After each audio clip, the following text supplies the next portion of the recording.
Hey everybody, it's Caleb Curry with Caleb Curry Reports and Predicts. So today we're going to go over the Iowa caucus results of what we have right now. These are definitely subject to change.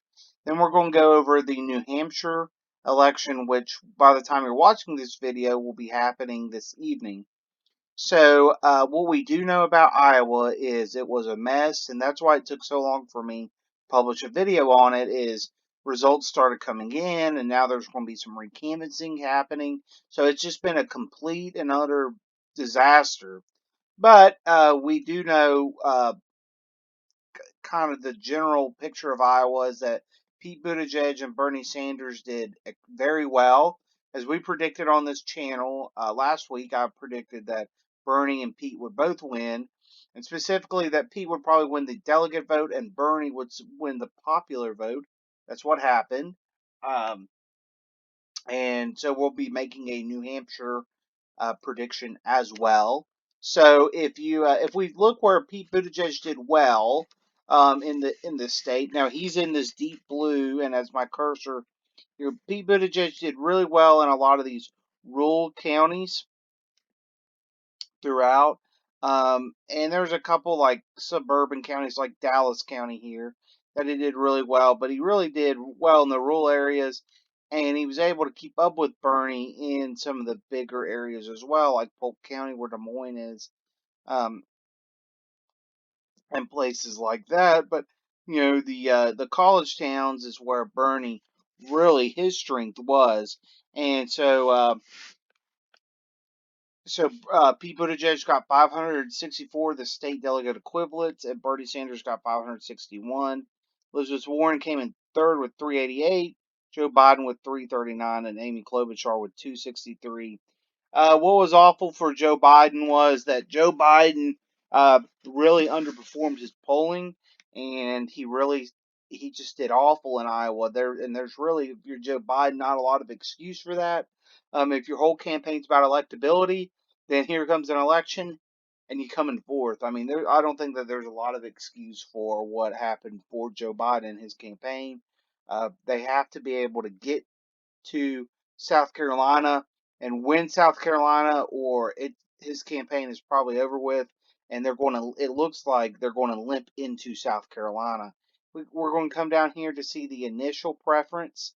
Um, Bernie Sanders got 43,699. Pete Buttigieg 37,596.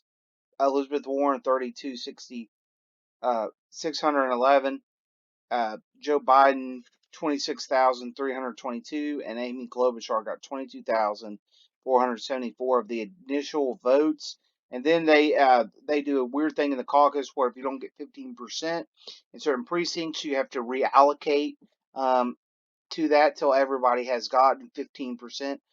We're not going to go into those second preference, but uh, so Bernie Sanders was able to really run up the score in the popular vote, but he was not able to convert that into the state delegate equivalents that gives some of these rural counties that Pete Buttigieg did very well in. So that's going to wrap up our Iowa kind of coverage there. It's been, not very in depth, but all this is subject to change. But it just shows that Joe Biden, I think that's probably the biggest story, is how poorly he did, and also how much Pete Buttigieg outperformed his polls.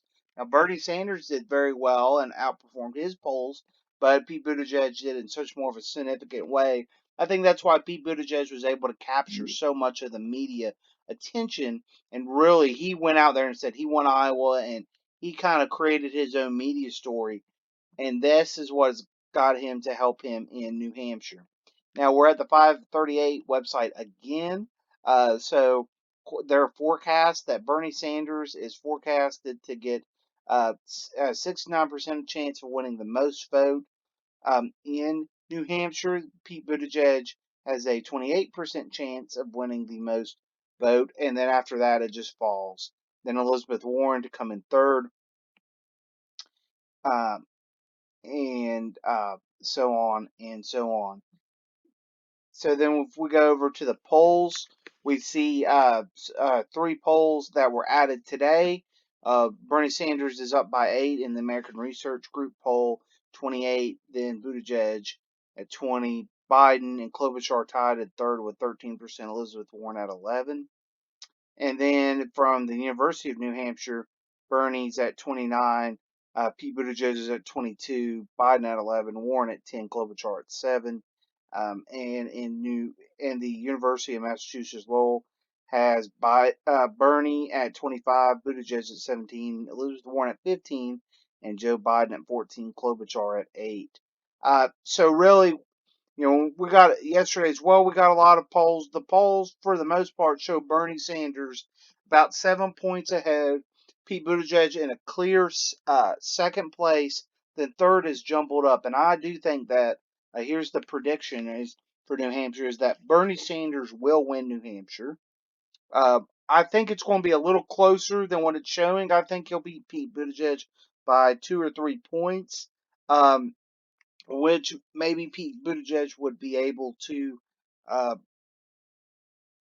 turn into some type of media narrative. Because what we saw in Iowa was that Bernie Sanders did not do well with the late deciders.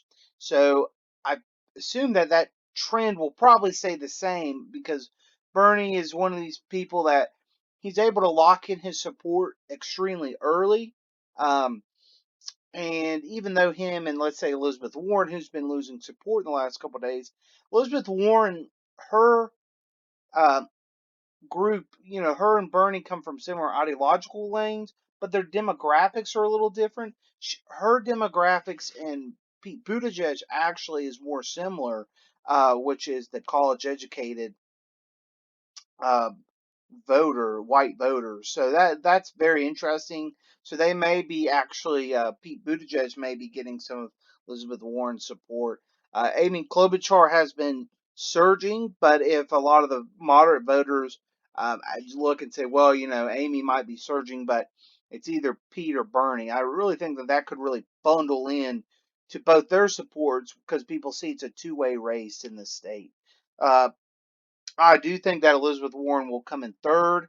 I've seen, there's some things that's shown Amy Klobuchar is surging, but I don't think that.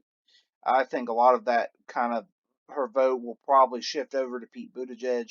I think Amy Klobuchar um, could actually come in fourth. Because she's surging, I don't know that there's enough of her surge that will dent her enough.